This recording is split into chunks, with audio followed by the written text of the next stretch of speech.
Okay, the WEA exposure. There's an organization that came into Wisconsin. It's called the Education Action Group Foundation.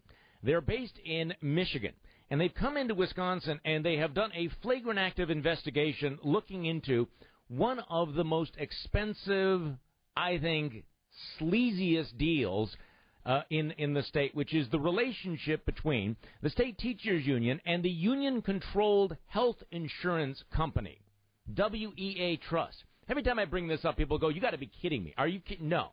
This has been known for some time, but they've come up with some dazzling new details about it.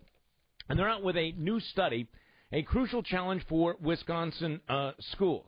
Now, basically, WEA Trust is an insurance company that was established by the union. It is closely associated with the union. It's controlled by the union. We'll get to that in a little while. And bottom line way you should care about it, it siphons millions of dollars out of the schools and their students each year into the pockets of the teachers' union's own insurance companies.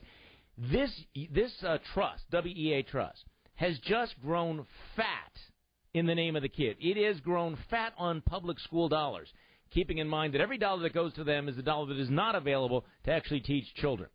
This organization, the WEA Trust, now has a net worth of $316 million and a team of lavishly paid administrators who all receive compensation packages worth six figures a year. Now, why is this especially important now? Why is this coming up again? Because schools all over the state are being forced to lay off teachers, cut back on programs, privatize services, and in some districts they have to actually have referendums to exceed the property tax caps, not because they need the money for educating kids. It's because they're just being eaten alive by some of these insurance costs. About 64% of Wisconsin's school districts actually have knuckled under the union and have gone with the union's own. I mean, basically, it's like, sitting down with a union boss, and he goes, okay, what do you want? I want you to give my cousin Guido the contract. Okay. Yeah, Guido. In this particular case, Guido is the WEA Trust. The union negotiates to have their own insurance company, which shockingly turns out to be one of the most expensive in the entire country. I'm getting ahead of myself. So about 64% of the districts around the state have done this. Now, the obvious legitimate question is, why do union employees demand WEA Trust coverage? Well, it's a Cadillac plan. It's extremely lucrative, and frankly, there's lots of suggested evidence that they kick back a lot of the money to the union. So WEAC is pressuring its local union officials to stick with the WEA Trust. In this report, one district administrator told us about a meeting where everyone present, including the union employees, agreed that a non-WEA health plan would actually be better for the district, but he said the WEAC representatives, the guys from the union bosses, were present, and they insisted on the WEA Trust because, well, it's the insurance brand of the union. And this goes on with a lot of interesting details, including the dollar figures. Number of different estimates suggest that the taxpayers in the schools could save something between $68 million and $143 million a year if the school districts were allowed to move away from the union's own insurance company.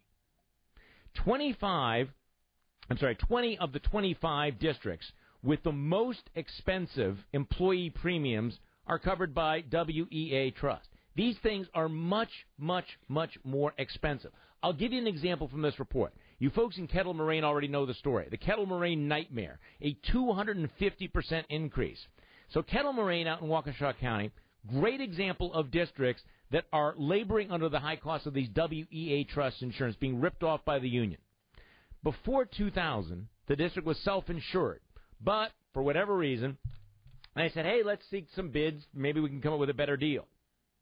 Low bidder in that process was the WEA Trust, and the school board, with the encouragement of the union, signed a contract with the union's insurance companies, and shortly afterwards learned it was a very expensive mistake. In 2000, Kettle Moraine was paying about $250,000 a month for employee health insurance premiums. Under WEA Trust, that figure went from $250,000 a month to roughly $825,000 a month in 2006. Wow.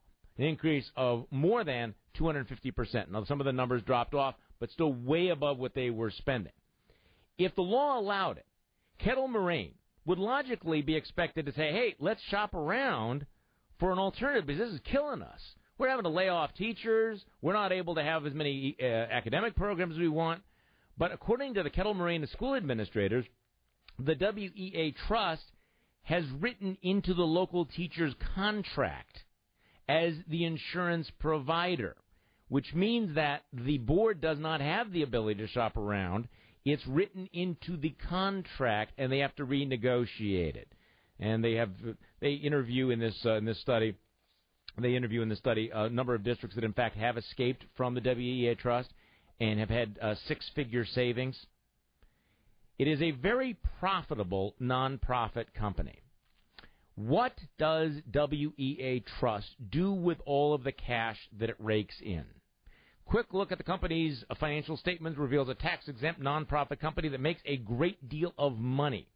At the end of 2008, WEA Trust reported assets of $674 million, net assets of $316 million. The company's financial portfolio would make any Wall Street capitalist proud. According to federal records, it owns stock. This is, of course, the teachers' union's own insurance company, owns stock in several large, well-known corporations that are traditionally hated by the labor union, including Halliburton, Fox News Corporation, Walmart, and Goldman Sachs. Company CEO, Fred Everett, made $333,000 in salary in 2007 and a very good fringe benefit package. He actually was pulling down a total, when you add together the fringes and the salary, of $469,000. This goes on and on and on and on. What is the bottom line? Once again, the closer you look at what WEAC does, the more you realize that WEAC is interested in taking care of WEAC. And every time you read about a school district that is experiencing severe cutbacks where the kids are paying the price, you should ask the question, are we using the union's own insurance company? Why are there cheaper, if there are cheaper alternatives? Now, I'm going to link to this because there's a new website out there called WEAC Exposed that's really outstanding. One of the documents they have online is this interorganizational harmony agreement, where essentially, in black and white, the union lays out how, in fact, they are going to work hand in glove. They will be joined at the hip with WEA Trust. Just going to read you two sentences. And again, for those of you who, no, WEA Trust is completely separate from the union. Yeah. Here's the harmony agreement. I'm holding it in my hand. You can read it online. To the full extent permitted by their independent indentures and obligations of loyalty to their respective beneficiaries, the corporation, the corporation and the company will each act in the interest of the other and will conduct all of its affairs in a way that manifests a family relationship and common interest with the other. Each will welcome the other's participation in its benefit plans. Each will share its resources and expertise with the other to the extent this can be done without creating extraordinary costs or other disadvantages.